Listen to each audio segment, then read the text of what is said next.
Hey folks, welcome back. We are now working on our next project, which is to show motion blur. So sometimes you want to blur motion out to make it look like something's moving, to make it clear. So it's the opposite of what we did in the last exercise. Now we're trying to slow our shutter speed down, so longer exposures, like generally like more like 1/10 of a second or slower than that, so that when something moves in the frame, it's going to be blurry. The key to that is making sure that some of the frame is sharp, so it doesn't look like you just screwed up. So you want to sort of plan it out and figure out how you're going to freeze the camera with a tripod or whatever it is. And then what's going to be moving and what's going to not be moving. So you have to think about it a little bit more. So let's take a look at how a slow shutter speed works. And from there, we'll go into the assignment in the next video, and I'll walk you through the process of trying to create some myself. So right up here, we have our first picture. It's a picture of my dad under a pier, actually, in Old Orchard Beach in Maine. And it's 165 seconds long. 120 is, so it's almost 3 minutes at f/22 ISO 64. I was able to do that really long exposure because I put a 10-stop neutral density filter on the lens. What that does is basically like putting very dark sunglasses on it, and then it lets even less light in. So this is a really extreme example. There were waves coming in and up the beach and back down, fairly large, not large, but big enough. And now it's turned to just mist kind of going out there and gives a real surreal kind of fantasy kind of feel. So that's 165 seconds. And using a tripod, definitely using a tripod. This one I did not have to use a tripod for, even though it's an 8-second exposure at f/22. This is a shot from Grand Central Station, and I didn't have a tripod with me. I was just a little bored and I was waiting for somebody. So I went up on the balcony and I rested the camera very carefully on the railing, and I set it to f/22 ISO 100, so the smallest aperture I could get and the lowest ISO, so that the only way to let in enough light to make a decent exposure was to slow that shutter speed down to 8 full seconds. And what you get is the station is sharp, and people that aren't moving are sharp. Like this guy, I don't know, he's like not moving at all because he looks fine. But then people who are, like these people, are kind of like ghosts. And this guy who walks through the light turns into like a strobe kind of effect, like ba-dum, ba-dum, ba-dum. You can see each footstep. And it gives you really cool ideas of how motion works there. So that's 8 seconds. This one's 10 seconds using a tripod, f/25 ISO 100. And you get the background is nice and sharp with the houses with the lights on. It's the blue hour after sunset. And then these guys, these little dinghies, are slowly kind of waving in the water, and that gives that cool kind of painterly look. And then I increased the saturation on them because it was a darker picture and I could afford to do that just to make it look even more, not exactly real, but just cool. This one is a 1-second exposure, and it's facing a waterfall at f/22 ISO 100. And if you look at it, you can see how the water moves down the waterfall. It turns into these streaks, and it's this nice kind of white effect there. But the rocks are all still nice and sharp. That's 1 second. This one's 1/90th of a second. What's interesting about this is it's what's called a panning shot, where relative to the subject, the camera isn't really moving. So I'm keeping him in the middle and I'm panning the camera along with him. So he's relatively sharp compared to a very blurry background, and the background is all blurred into streaks going across the frame. So it gives a real sense that he's running really fast, which he was. But yeah, well, if you're going to do that, you have to do a bunch, because most of them will come out just unusably blurry. At least in my experience, they do. Maybe you're better at it than I am, or you will be. But yeah, that's something that can be practiced, and you don't need a tripod for that. You just need to make sure that if the person you're shooting is here and your camera's here and they're moving right along together. This is 15 seconds, not using a tripod again, but I did rest my camera on some seaweed and a log to get this shot of the, I don't know, sandpipers, I guess they're called. It's f/27 ISO 200. So I'm not really sure why I increased my ISO, and I could have just increased the shutter speed even more, but maybe the birds were disappearing. So sometimes if you get such a slow shutter speed that something moves across it, it doesn't even register its light, so it's just gone. You can do fun stuff with ghosts that way. If you do a 30-second exposure and you click the camera open, then run in front of it and stay there for about 15 seconds and then run out, then the 15 seconds will be a transparent kind of translucent ghost, and then you won't be there anymore. And then the camera won't register you moving into the frame and out of the frame. So it'll just show you as being partially there. That's fun to play with.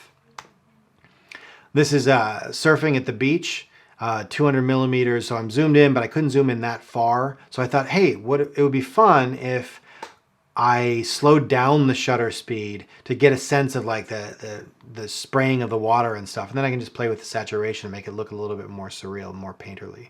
So that's what I did with that one. This is burst zooming. I'm going to call it burst zooming for now. Maybe that's a different thing. But it's a slow shutter, 1/6 of a second. And while the shutter is open, you're cranking the zoom out. So you focus on what you want to do, and then you hit the button, boom. It's a little bit like Super Smash Brothers when you do a smash attack, where you hit to the left or to the right and then hit the button. But it's picture and zoom. You have to do a bunch of these ones together too, because the tendency is when you're cranking that zoom in is also to shake the camera up and down, and you really don't want to do that. So the only motion is going in and out. So that gives you kind of a cool feeling of the concert there. This was at Writers Week where the light isn't actually that interesting. So I was trying to find ways to show the energy of the performance. I thought the burst was cool. This is 105 seconds with another one of those, the same, it's a neutral density filter of 10 stops. So it's dark glass in front of the camera so it doesn't let in very much light, and you have to do a really long exposure. To get 105 seconds, I had to actually use a remote on my camera and then time it on my watch, because the camera by itself wouldn't go past 30 seconds. So, but what you get with that is nice sharp rocks, and then the water is this just really kind of cool, surreal thing. I've got this printed very large in my living room now, and I like to look at it all the time. So what's coming up now are several examples. I'm going to do about 5 or 6 of different ways into this to give you some ideas of how to shoot your own stuff for the assignment. So let's take a look at some options there. Let's start off with something fairly simple. We're just going to get a shot of me walking across the frame and blurring it out. So a couple of things. When I'm shooting myself, what I do is I use a timer on the camera so that I can set it to take the picture, and then I can walk in. Otherwise, I won't be able to get it. So maybe a 5-second timer so there's a delay for me to get in position, and then I can walk across. I also pre-focus the shot so that I know basically where I'm going to walk, and then the camera's going to be in focus there. Focus doesn't matter that much with these because you're going to have a very wide depth of field because you're going to tamp that aperture way down. So you don't have to freak out about focusing to the millimeter, but you still do have to pre-focus the shot to make it work. So let's take a look and see how we set that up. Okay, so I've got my camera here, and I'm set to f/16, and I'm going to drop my ISO right down to 100. So that's my least sensitive stuff. So now I'm just checking my histogram as I adjust my shutter speed up to 1/10 of a second. And that's going to give me a fairly solid exposure there. So then what I'm going to do is now turn on the self-timer. 5 seconds should be good. And then I'm going to pick a place to focus on. Let me write down, down there in that grass. And you know what, actually let's turn on the display. This is not level. Level the camera out. I like a nice level horizon. I'm just using a little level guy to help me do that. And then refocus again. I'm going to go up to 10 seconds. I'm going to actually count this time. 1, 2, 3, 4, 5, 6, 7, 8, 9, 10. That time I know it worked. I could see the light on my camera going solid green while I was going across, and that should have gotten me a picture of me blurred with the background fairly sharp. So let's go in and move on to a couple other shots, and then we'll take a look at everything on the computer to see how it came out. Okay, here's the first shot we're going to do.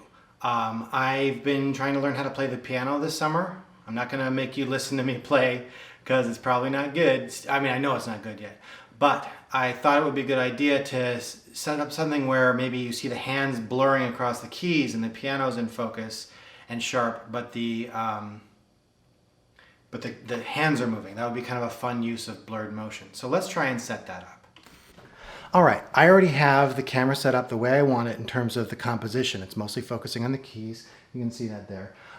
What I need to do is make sure that I get a motion blur. So I need to slow my shutter speed way down.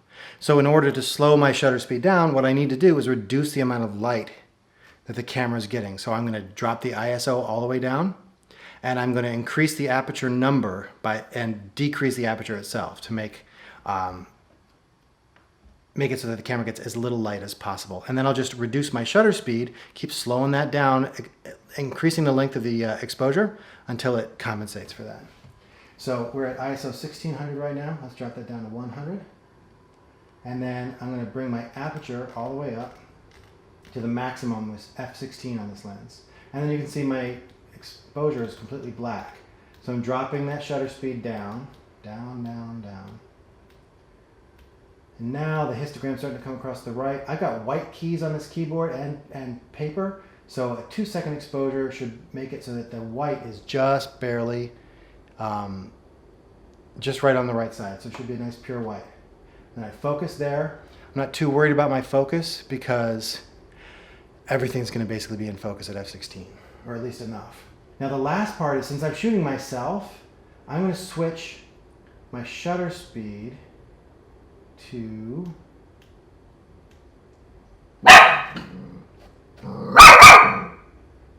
hey, no, shh. I'm going to set it to a 10-second timer, and then it's going to give me 10 seconds and then fire off the picture. That way I can get in position and do it. You also want to do that because sometimes you need a little time after you hit the button to let the camera stop shaking on the tripod. So now we're going to Did it do it? Let's see. Ooh, that's kind of neat. Let's try one more.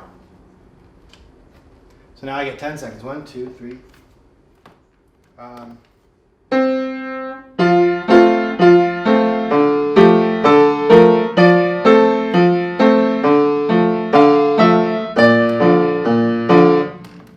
Did that work? Oh, you know what it is? My hands are so far on the left side. Let's play something a little bit higher up so I get in the shot more. We'll do another one.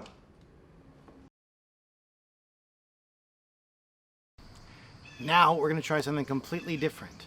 So what I'm going to do is I'm going to try and freeze my subject, but show that it's moving by blurring out the background. And what I do is I keep my shutter speed somewhere kind of in the like 30 to 70th, 1/30th to 170 something of a second range, so that when I'm moving the camera at the same speed as the thing that I'm shooting, the background will turn into streaks of blur and the thing I'm shooting will be relatively sharp. So that the motion is actually we're switching. The thing that's moving is now frozen and the stuff that's not moving is now moving because the camera's moving. So I'm going to use my big telephoto lens and I'm going to shoot cars going by in the street. So first what we need to do is let's see what I can do to get maybe a speed of about 1/60th of a second. And then I'm going to drop, really ISO 9.5 seems pretty solid there. So let's see what we got coming by. And I'm just going to put my focus point on the right, and then I'm going to hold down focus and move it at the same speed as the thing I'm shooting. So I'm waiting for a car to go by. And maybe looking at it now, there's some shadows there. So actually F13 is a little bit better of an exposure. I'm going to move my thing down. I keep that focus point right on the... Oh, the car's coming the other way. Let's try one coming... Trying to listen for a car. And this time I'm going to set my release to continuous so that I can fire off a burst of shots as they're going by. That's just going to be a blurry car. And I mean, you can always blur the car if you want and just do like a stationary shot of the car moving by. That might also be cool. We'll see if any of those looking good. They seem to be much more often going the other way, so I'm going to move my focus point over here. I like to shoot things coming into the frame rather than out of it. I hear them coming that way.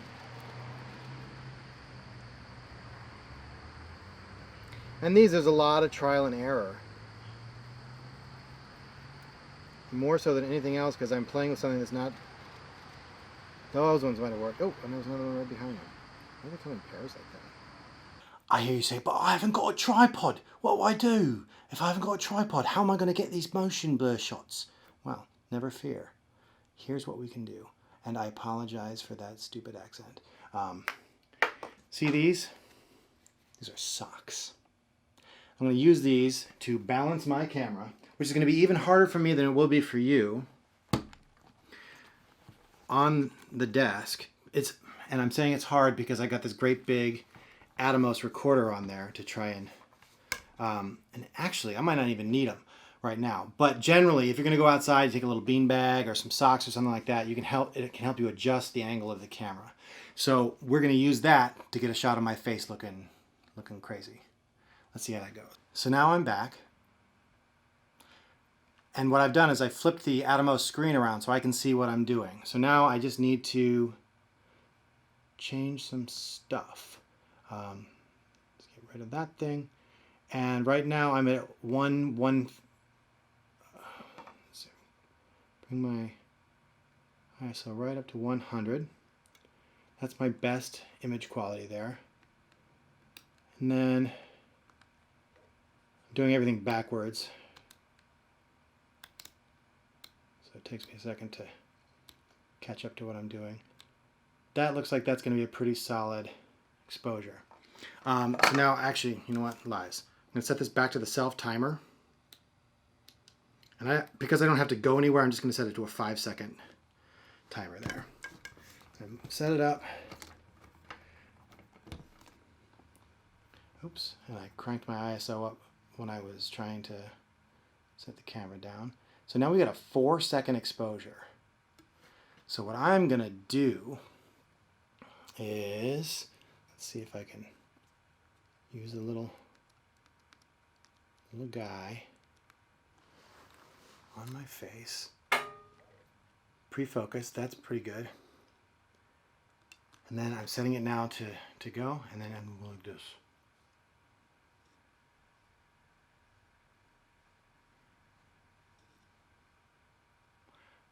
That's kind of my picture. Now let's try a couple more variations on that. That was a side to side. Let's see what happens if I go up and down.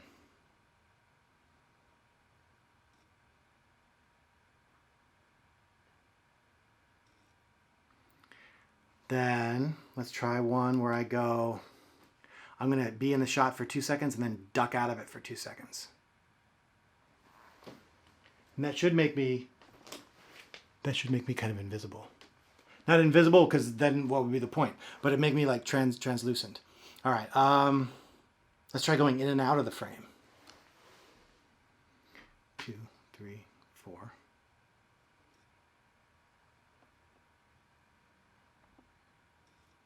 I'm going to try that one more time, going even slower. I'm going to start right in here.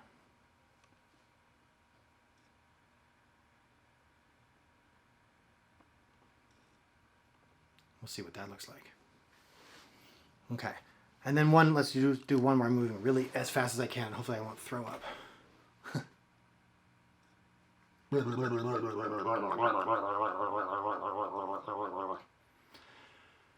Okay. So there's that shot. That happened. So one of those might be kind of interesting. We'll take a look at them in Lightroom in a minute. For this next one, we're going to try making the room extra dark, and we're going to play with trails of light using this little lighter. And it's going to be real basic, just like the concept behind light painting. Later in the semester, you guys are going to get to try to do something actually more sophisticated with that. But for now, we're just going to get the idea of how it works. All right, so first I got to pull the curtains and darken this room out.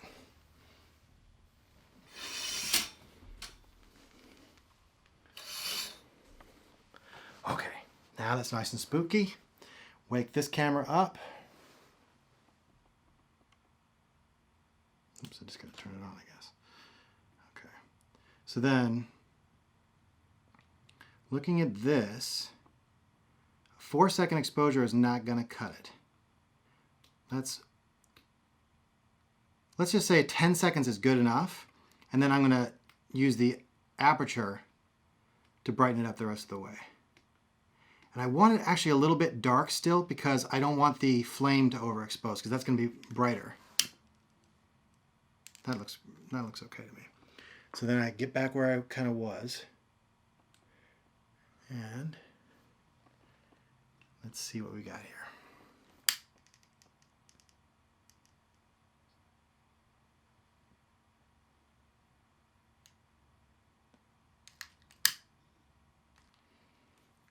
Let's try it with a cell phone flash.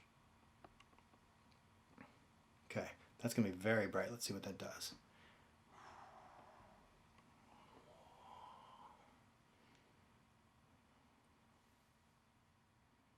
It's gonna make some stuff look pretty weird. Okay. Okay, so now let's take a look at these pictures. Incidentally, if you're noticing these things on my glasses and you're like, what is that? It looks stupid. It does look stupid, but the idea is that I can put my mask on like this and hook it to the buttons instead of behind my ears. So when I'm wearing the thing all day, it doesn't make me miserable. So I'm going to try that. It didn't fit perfectly with the buttons that I put on there, so I had to put little bits of paper towel on. I'm starting to look like my dad. Just like, I don't know, that's stuff that happens. Okay, so now we're into Lightroom. And first shot we're looking at is, this is me kind of walking across the frame. So we'll give that a 1 star because that kind of worked. And I'm just going through with the keyboard and I'm hitting ones. This one, I missed it.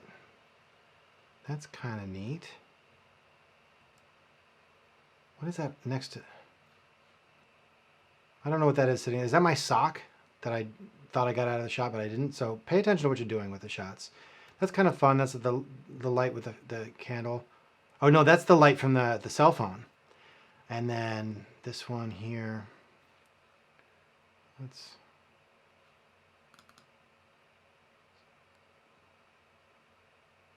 Okay. And that's, I don't know. Ooh, that's a little bit more interesting. So you can see these are the ones where I just had the camera resting on the desk. That's the one where I ducked out of the picture after 2 seconds, so you can see through me. I tried to hold fairly still, so I'm there, but I'm not. That's me going up and down. I don't find that one particularly good. That one where I'm shaking my head side to side. It's just the one where I was really shaking it, so like you can see the difference in how fast I move makes a pretty big difference. These are the ones where we're panning and following the cars. That one works okay. You can see the car is pretty sharp, but everything else is blurred.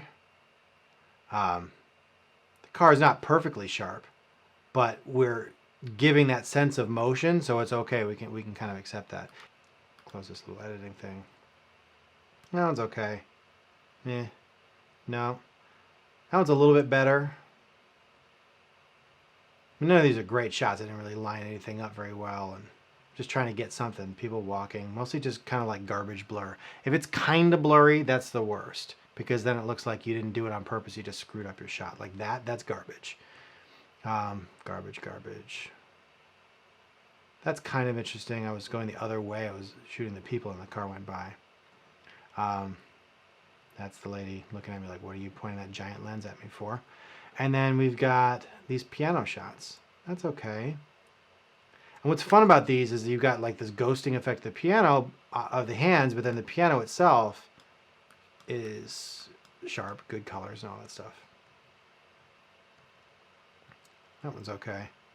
That one's probably my favorite so far. This one's okay, but the hands are so far off and they're not really that blurred. That's kind of fun. And that's what we shot. So at this point, I think you probably know how to stick them into the slideshow, so I don't need to make you do that stuff. But that's what we're going for, is a sense of like, okay, I am trying to blur something on purpose to achieve an effect that I'm actually trying to like do. So have fun with that and show me what you come up with. Cool.